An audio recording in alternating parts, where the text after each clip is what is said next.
Station covering all of the DMV. This is DC News Now.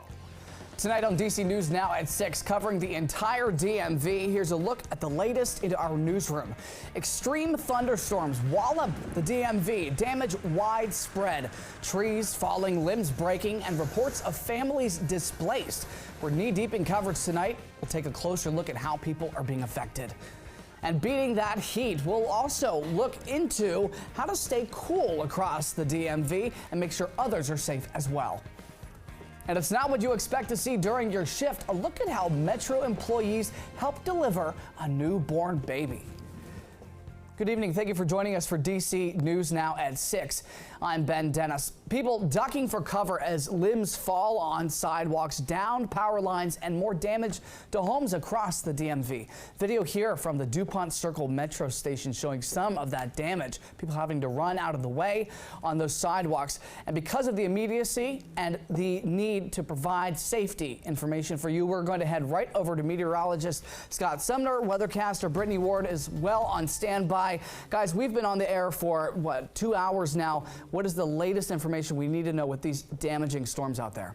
Well, you're right, actually, Ben, because, we started out with individual cells across the area, but now it has coalesced into a line, and we have been talking, Brittany and I, over the last hour, hour and a half, on that line. And there it is up here. Brittany, if you're going to steer for me here, you can see quite nicely that this area in particular, right around the St. Charles area and south of it, that flashing box, which is an orange box, which is a severe thunderstorm warning, is a destructive severe thunderstorm warning. We don't usually see that type of scenario, but this line of storms has really produced wind speeds upwards of 74 miles an hour. And when you think about that, that is pretty intense, because that is minimum hurricane strength force winds. Now, also, it has produced quite a bit of hail within this storm system, but right now you can see the core of this cell right here, right over the, or just south of the southeast of the Charles County area, St. Charles area in Charles County here.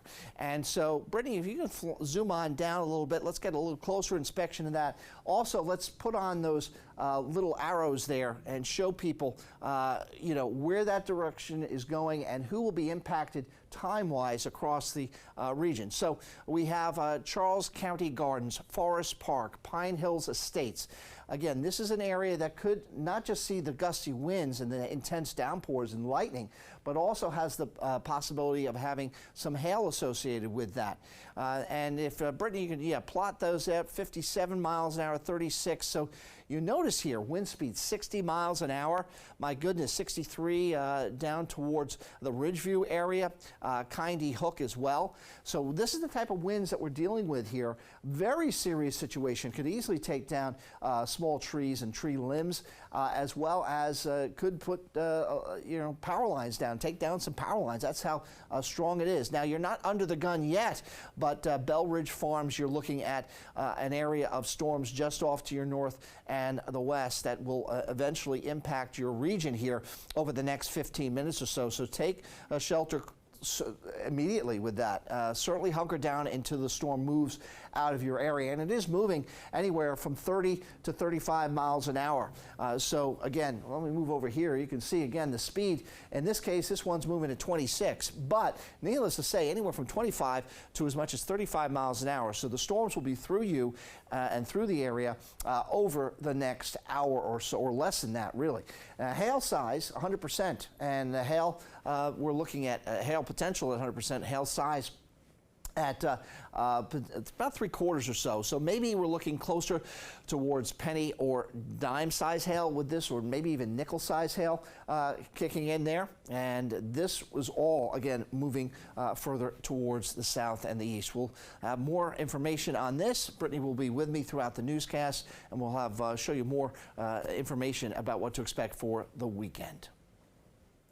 Yeah, Scott. So I'm actually going to pop up the power outages, because we've seen lots of power that has been taken out with this storm. So if you think back to yesterday, we saw some severe weather that moved through Montgomery County. And as you can see, Montgomery County right now is in the red, and this is actually indicating we are seeing about 54,000 people right now in Montgomery County without any power. Then we head to the northwest side of DC. We're seeing them at 32,000 people who are currently without power right now. And then in portions of the DMV, we're seeing about 14,000 people in the northeast portion of Washington, D.C. So this storm, it came, guys, it packed a punch. It gave lots of power outages across portions of the DMV. Now, me and Scott will be here throughout the entire newscast, giving you an update of what to expect heading into your Saturday evening. Will we get a relief in the heat, and will those storms finally move out? So definitely keep it here. We'll talk more about that, guys, in just a bit. And just some quick math here, Scott and Brittany, that's near 100,000 people who are without power right now. We'll be sure to stay with a close watch on that front. Thank you. We have several days nearing 100 degrees in the DMV, but people haven't let the heat ruin their weekend plans. Many still chose to be outdoors last night and today. Our Mario Carbone spent the evening at the Georgetown waterfront talking to people about those weekend plans.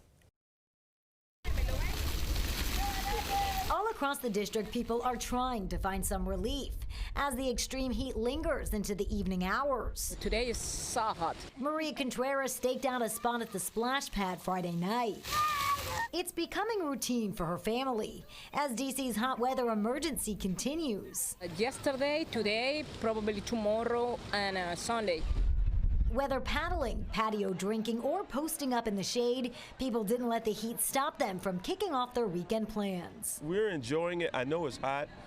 It's unseasonably hot in this area. I know it's record-breaking, but at the same time, it's beautiful. Nate Britt enjoyed a breeze along the waterfront at the wharf, celebrating his wife Melody's birthday. It's been beautiful out here, and it's a nice breeze, and you're getting a lot of vitamin D. So I think just come out and enjoy. Don't be afraid. We were just talking about maybe it's time to start moving because it's starting to get really, really hot. And though Jasmine Nazareth says she can only take so much of the hot weather, definitely stay inside tonight. And I will still be outside, unfortunately. Her friend Mika Key McDonald says she'll be toughing it out, back outside later tonight. I'm trying to wait until a little bit later when it cools from probably 90 to 89 degrees.